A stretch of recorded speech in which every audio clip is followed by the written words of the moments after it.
Bueno, es la segunda conferencia que tenemos en esta edición y es un gusto presentaros a quien tengo a mi derecha, Jaume Ferrer, colega y amigo, voy a decir desde hace años, pero eso casi me lo ahorro, porque hace muchos, que además no es el primer año que viene a hablar de un tema parecido. Ya el año pasado, no hace 2 años, el año pasado vino con Carolina Soler, con una profesora que trabaja con él en la Universidad de Alicante, precisamente a desarrollar esta cuestión que para nosotros es muy importante en el diploma porque, aunque tiene un tratamiento en los contenidos que los estudiantes reciben para desarrollar el curso, pues es una manera de complementar su conocimiento que tienen respecto de la jurisprudencia en materia migratoria del tribunal e incluso del propio funcionamiento del tribunal.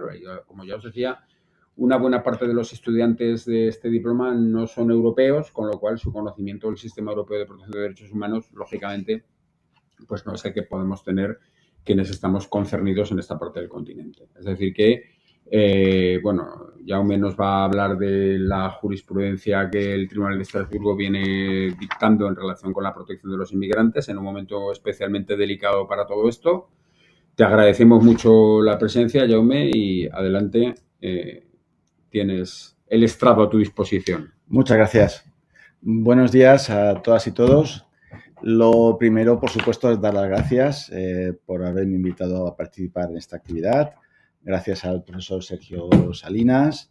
Gracias también al resto de profesores que están hoy aquí, de Derecho Internacional Público, Relaciones Internacionales, la profesora Carmen Tirado, la profesora Ana Gascón. Para mí es un placer siempre venir a la Universidad de Zaragoza. Estoy muy a gusto aquí, de verdad. Con lo cual, cada vez que me invitan, pues para mí es una muy buena noticia, de verdad. Y además para hablar de un tema que, por desgracia, está muy de actualidad. Ahora lo comprobaremos. Ahora veremos que hay mucha jurisprudencia del Tribunal Europeo de Derechos Humanos que tiene que ver con la protección de los derechos de los inmigrantes, que es el tema del que voy a hablar.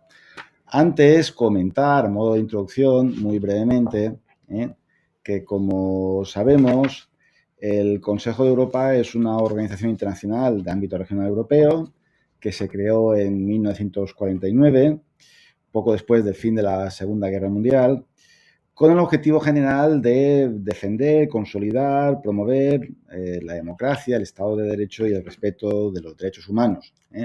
Objetivos que viene pues tratando de hacer efectivos desde entonces, desde 1949 hasta hoy.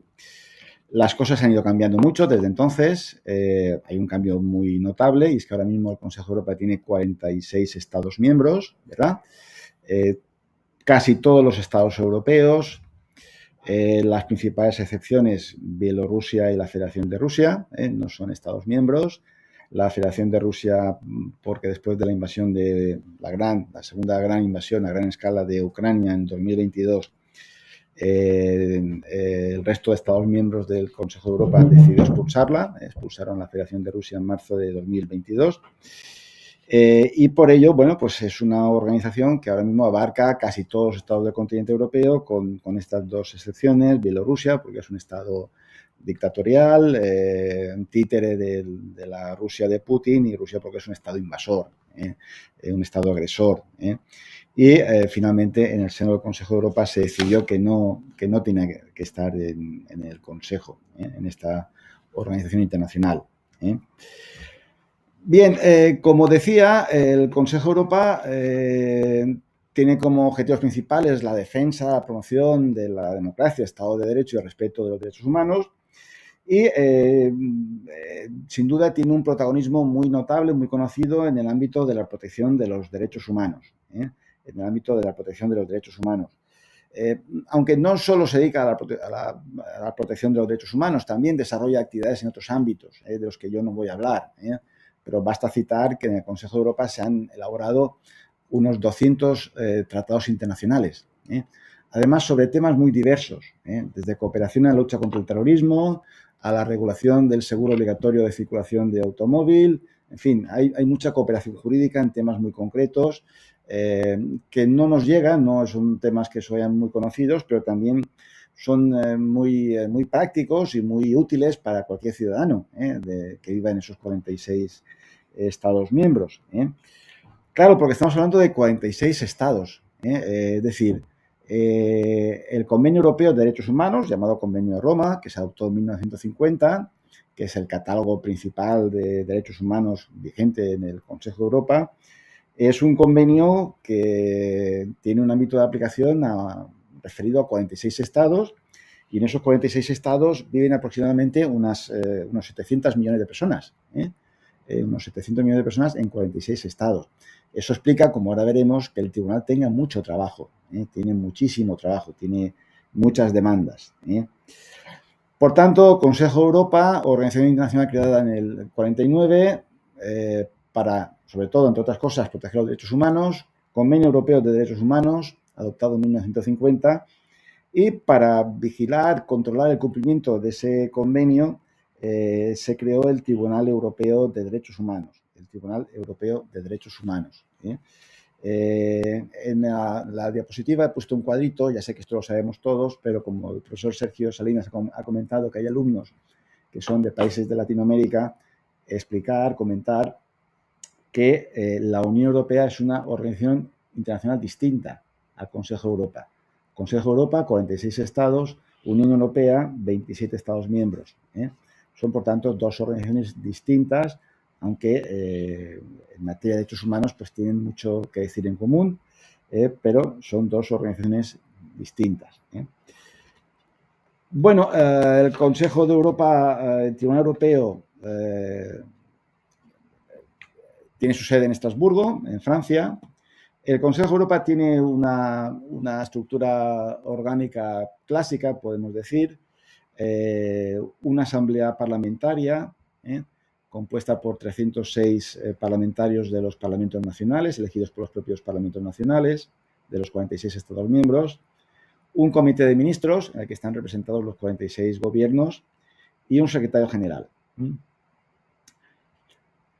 En el contexto de esta organización internacional, el Consejo de Europa, con sede en Estrasburgo, ya digo que tenemos el Convenio Europeo y tenemos el Tribunal Europeo de Derechos Humanos con sede en Estrasburgo, que desde 1959 viene interpretando y aplicando el Convenio Europeo de Derechos Humanos, ya hace años, por tanto, ya llevamos unas cuantas décadas de labor de este tribunal.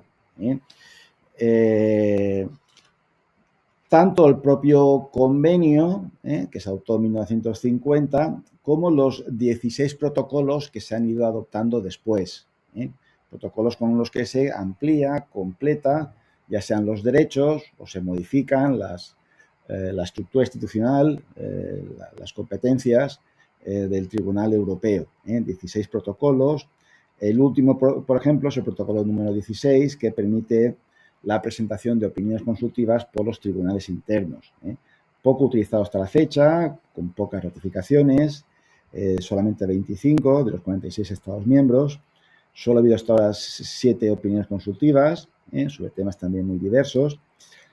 Pero, insisto, hay un cuerpo normativo muy importante. Tenemos todo el convenio y esos 16 protocolos que se han ido completando el convenio desde entonces hasta hoy.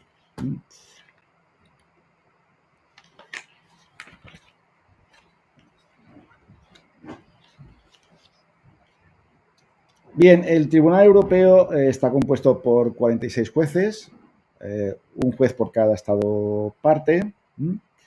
Los jueces son elegidos por la Asamblea General, en la que ya he dicho que están representados los parlamentos nacionales. Son elegidos dentro de una terna de 3 candidatos presentados por cada uno de los estados parte en el convenio.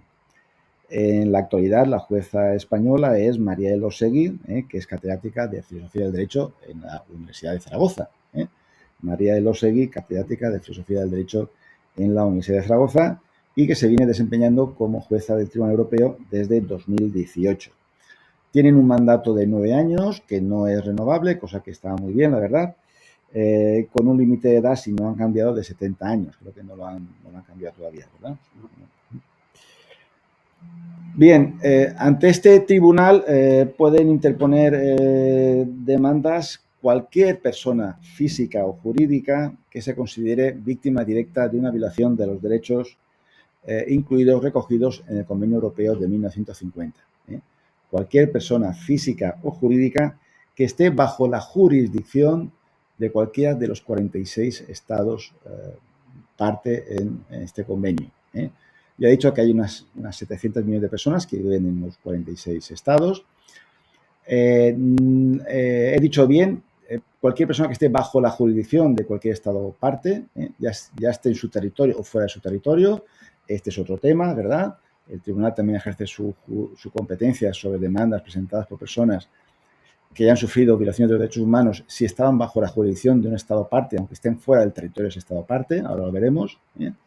Es un tema que además yo creo que va a ir a más, va a haber más casos, seguro. Daría para hacer otra conferencia, ¿verdad? Pero que no es el caso.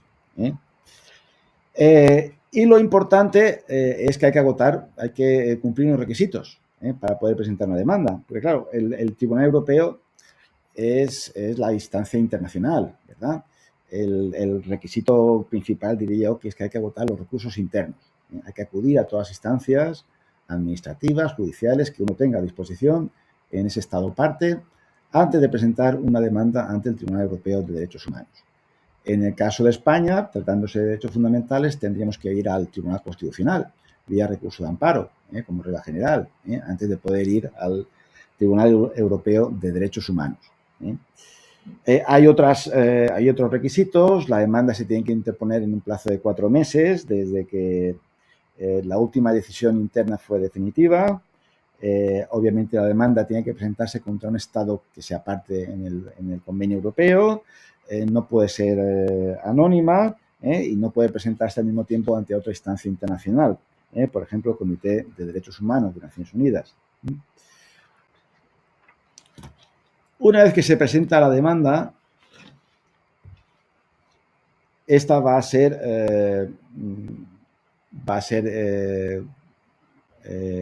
decidida por el Tribunal Europeo de Derechos Humanos, ya sea la formación que corresponda, ya sea juez único, comité de 3 jueces, sala de 7 jueces o la gran sala de 17.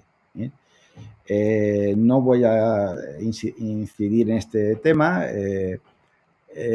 Las sentencias que vamos a ver a continuación, casi todas han sido decididas bien por la sala de 7 jueces, bien por la gran sala. La gran sala de 17 son la sala más numerosa, ¿verdad? Se ocupa de aquellas demandas respecto a las que la sala de 7 se inhibe. La sala de 7 dice, no, esto es un tema muy importante, pues que se resuelva ante la gran sala. O cuando la gran sala ha resuelto el caso y una de las partes pide que sea conocido por la gran sala. En ambos supuestos, la regla general es que cuando esos asuntos planteen una cuestión grave relativa a la interpretación del convenio. Vamos a ver algún ejemplo enseguida. Por supuesto, las sentencias son obligatorias. Los estados parte asumen la obligación de cumplirlas. Aquí no tenemos el debate que hay a nivel de los tribunales españoles y también de la doctrina sobre si las decisiones de los comités de Naciones Unidas, Comité de Derechos Humanos, Comité contra la Tortura, son obligatorias o no, son vinculantes o no, ¿verdad? Aquí no hay ninguna duda. Las sentencias del Tribunal Europeo de Derechos Humanos son obligatorias y los estados tienen que cumplirlas, ¿verdad? Y además son definitivas. No hay otra instancia a la que acudir. Después del Tribunal Europeo ya no se puede ir a ningún sitio. Ya está bien. Ahora volveré a insistir sobre ello. Claro, si he dicho que son 46 estados, he dicho que son 700 millones de personas, si he dicho que hay un convenio europeo de 1950 y 16 protocolos que establecen un catálogo de derechos humanos bastante completo, eso explica pues que el tribunal tenga mucho trabajo. Los últimos datos que están en la página web del tribunal nos dicen que ahora mismo tiene 60.000 demandas pendientes ante una formación judicial. 60.000 demandas pendientes de respuesta. Los estados que ahora mismo tienen más demandas presentados contra ellos pues son Turquía con 21.600, Rusia con más de 8.000. ¿Por qué Rusia? Porque el tribunal sigue siendo competente con relación a las demandas que versen o tengan que ver con hechos que hayan ocurrido antes de septiembre de 2022, cuando se cumplen los 6 meses desde la expulsión de Rusia del Consejo de Europa. Por tanto, respecto de esos hechos, hasta septiembre de 2022, cualquier persona física o jurídica puede presentar una demanda ante el Tribunal Europeo de Derechos Humanos. También contra Ucrania, Rumanía, Grecia, Italia, Polonia, Azerbaiyán y otros estados. Claro, he dicho que son 46 jueces que tienen que encargarse de dar respuesta a 60.000 demandas. Son unas cuantas, ¿verdad? Ya tienen que trabajar bastante, ¿verdad? Bueno, esto tampoco hay que tomárselo como una crítica, ¿verdad? Al final insistiré otra vez sobre ello. El tribunal viene dictando jurisprudencia desde 1960. Hace unos años, en las oposiciones, discutíamos si había que ser especialista o no en derechos humanos o en ¿verdad? La especialización en estudio del derecho internacional. Yo creo que hoy en día no tiene ningún sentido, porque ser especialista ni siquiera en derechos humanos es posible. Es decir, la labor del Tribunal Europeo es inmensa, miles y miles de sentencias en temas además muy distintos, muy diversos, desde subrogación, desde gestación subrogada, ¿verdad? Gestación subrogada, libertad de expresión, en fin, derecho penal en muchos asuntos, ¿verdad? Ahora lo veremos, temas de expulsión de extranjeros, en fin. La jurisprudencia es una tarea hercúlea poder conocer y analizar toda esa jurisprudencia, ¿verdad? Jurisprudencia que luego insistiré que ha ido creando todo un corpus de cuál es el contenido, el alcance de los derechos humanos en el ámbito del Consejo de Europa, en temas muy, muy concretos. Lo ha ido delimitando hasta dónde llega pues, el derecho a la libertad o el derecho a la libertad de expresión, es decir, con una casuística muy rica, muy que ha abarcado muchos aspectos, ¿verdad? Es decir, esto que estoy diciendo que el tribunal tiene mucho trabajo no quita para lo que también acabo de decir, la importancia de toda esa jurisprudencia que además es vinculante.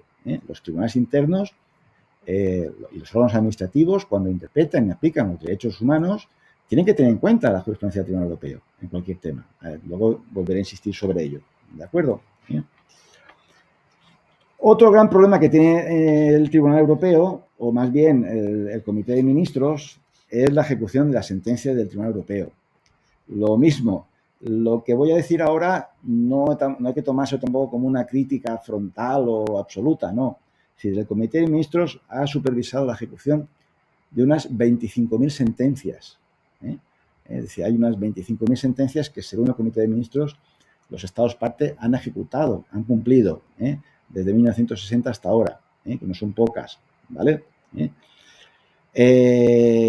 Ahora, luego también insistiré pues, que hay miles de casos pendientes de ejecución. Hay miles de casos pendientes de ejecución. ¿Qué suele hacer el Tribunal Europeo? El Tribunal Europeo, cuando no se puede reparar una violación de derechos humanos, concede una satisfacción equitativa. Es lo que dice el Convenio Europeo, una satisfacción equitativa, es decir, una cantidad de dinero. Y además puede pedir al Estado pues, que adopte medidas legislativas o administrativas o deja en manos del Comité de Ministros que las pida. Que el Comité de Ministros diga qué medidas particulares o generales tiene que adoptar el Estado para cumplir los derechos humanos con relación a ese caso en concreto y también a otros casos que se puedan producir en el futuro, que sean muy similares. Por tanto, el Comité de Ministros tiene que mantener un diálogo, una colaboración con las autoridades del Estado, el Estado que ha sido declarado infractor del convenio por la sentencia del Tribunal Europeo de Derechos Humanos, para pedirle, primero, que pague, si ha decidido una satisfacción equitativa, que ya digo, suele ser bastante frecuente, como también para pedirle medidas particulares o generales para borrar todas las consecuencias de la violación de los derechos humanos que ha sido declarada por el Tribunal Europeo. hace falta la colaboración de las autoridades del Estado. Es decir, el Tribunal Europeo y el Comité de Ministros no tienen una policía, un ejército, no van a enviar una policía, un ejército a ningún Estado a decirles qué tienen que hacer. Eso hay que tenerlo muy claro, eso es obvio, ¿verdad? Pero sí pueden pedirle incluso reformas legislativas o de carácter administrativo.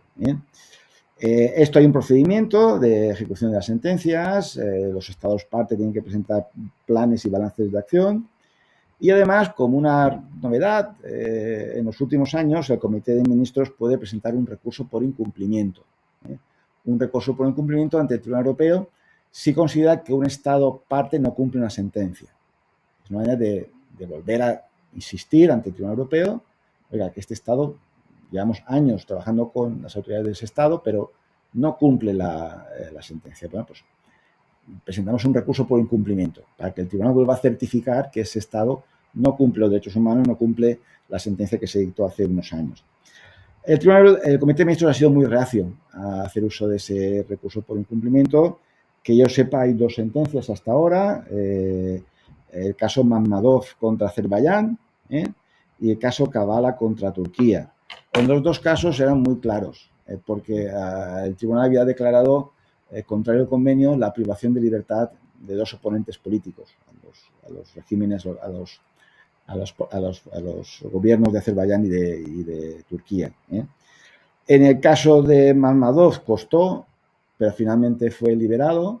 Y en el caso de Kavala, según la información que ofrece el Comité de Ministros, aunque la sentencia se dictó en 2022, la sentencia del recurso por incumplimiento, este señor todavía no lo han liberado.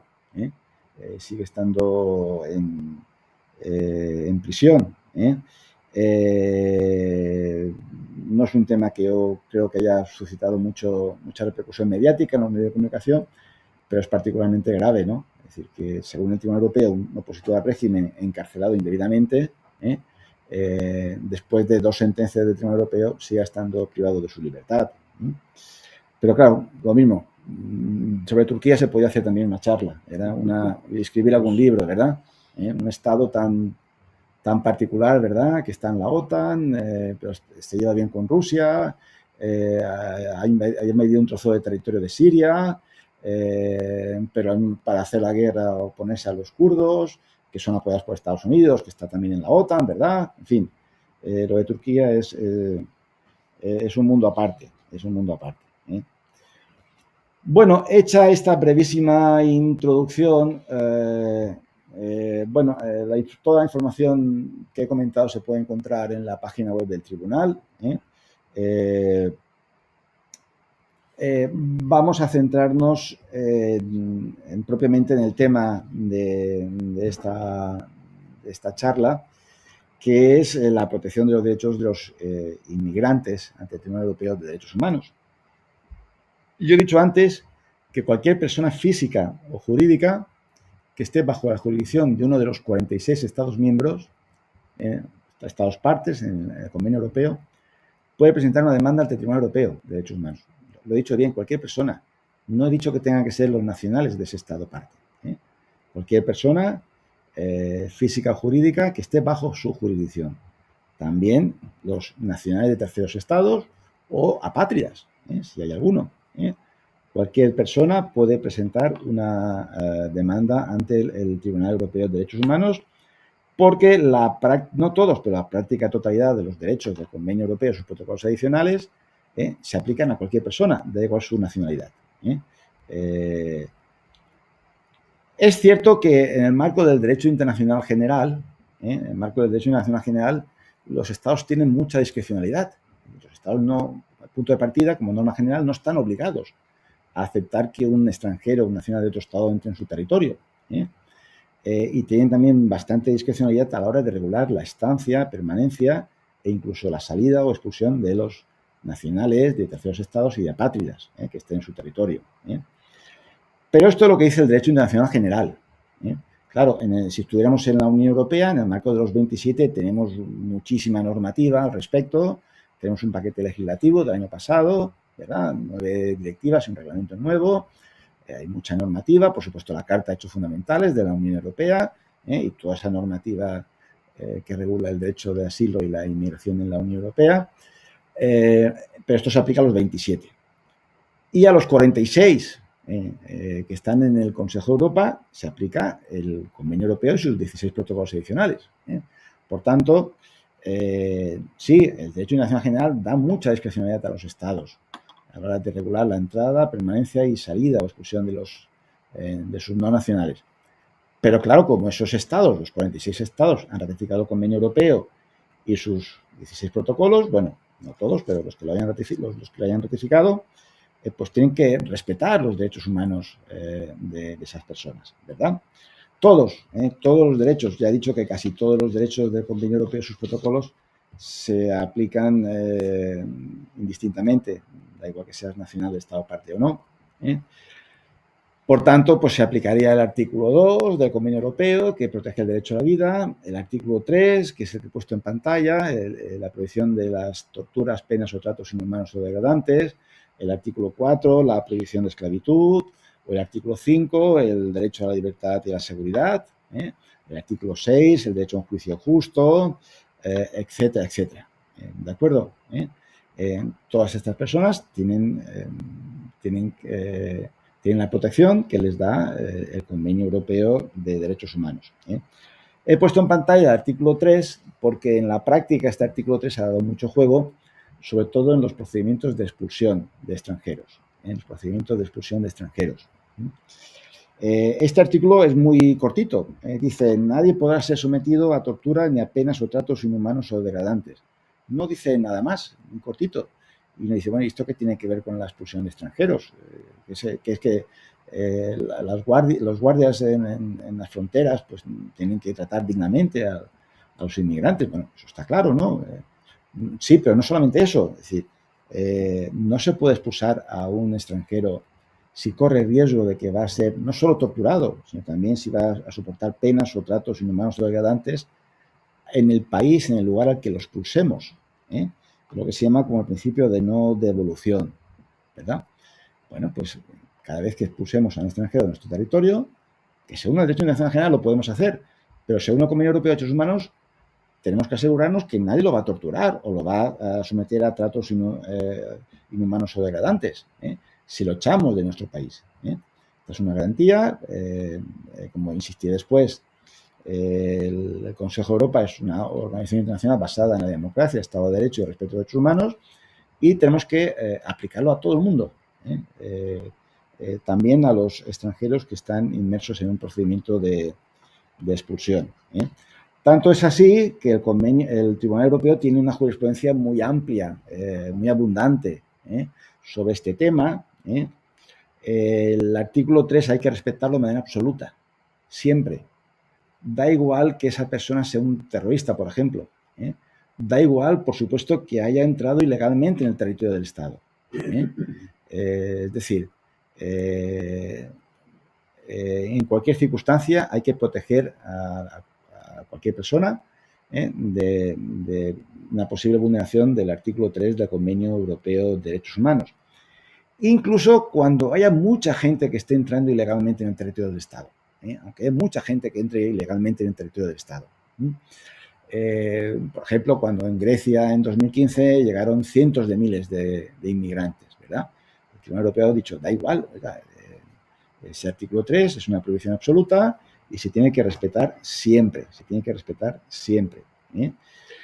incluso, bueno, el Tribunal Europeo ha ido extendiendo su jurisprudencia.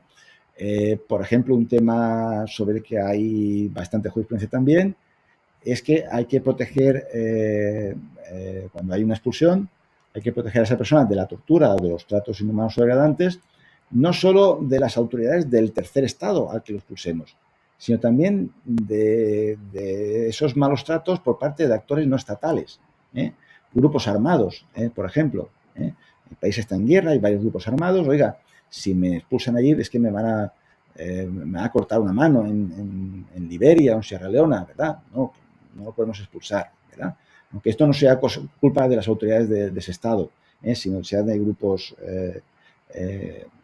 no gubernamentales, ¿verdad?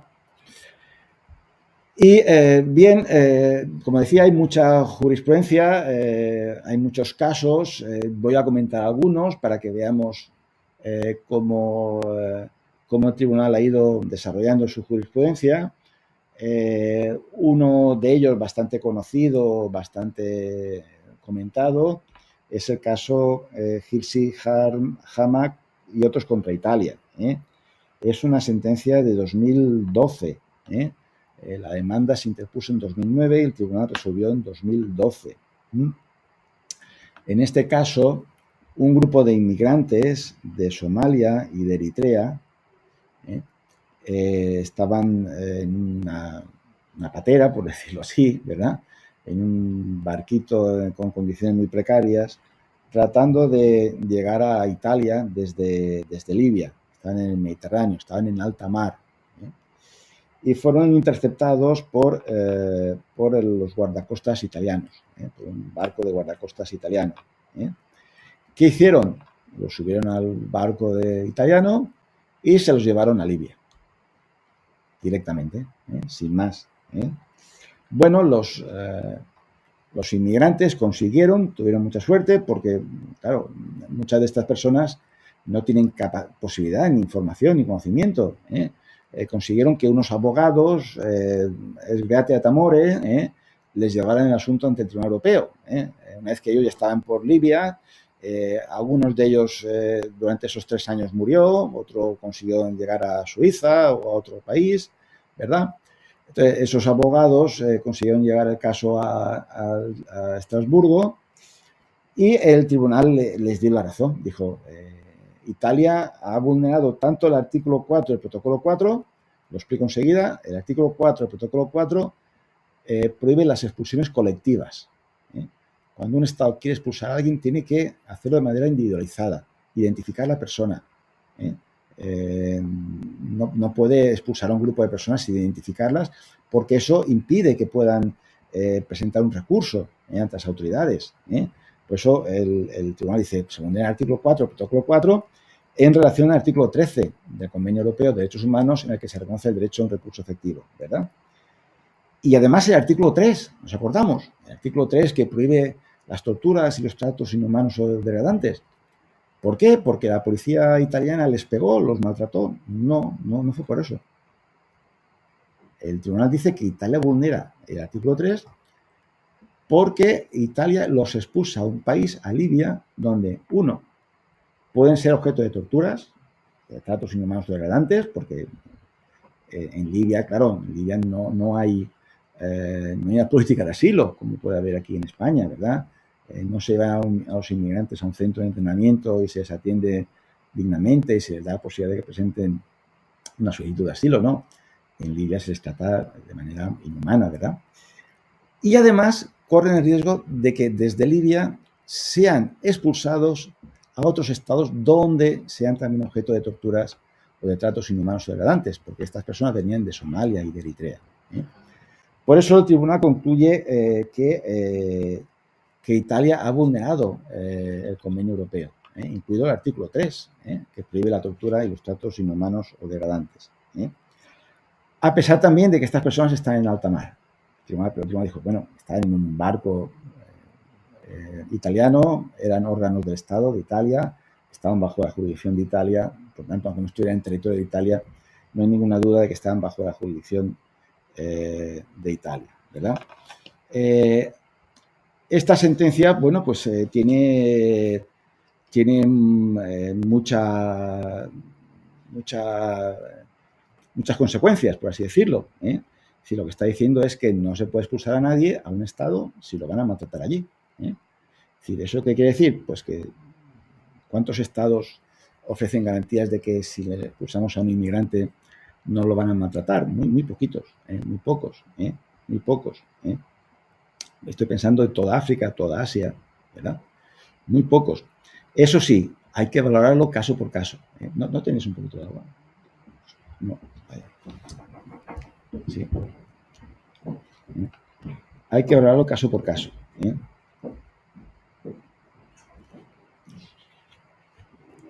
Bien, y ya voy acabando. Por tanto, el tribunal...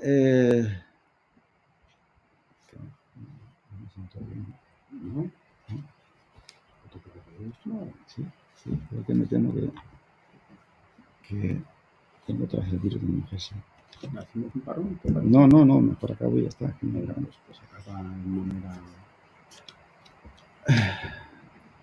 Por tanto, en definitiva, y ya voy acabando, el tribunal tiene mucha jurisprudencia en este ámbito. El PowerPoint ya luego lo circularemos, lo pasaremos. Hay mucha jurisprudencia, no voy a comentarla, pero lo importante, como decía al principio y ya acabo, es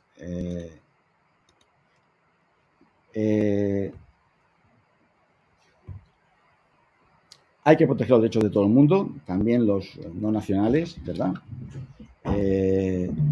Es nuestra seña de identidad del Consejo de Europa, ¿verdad?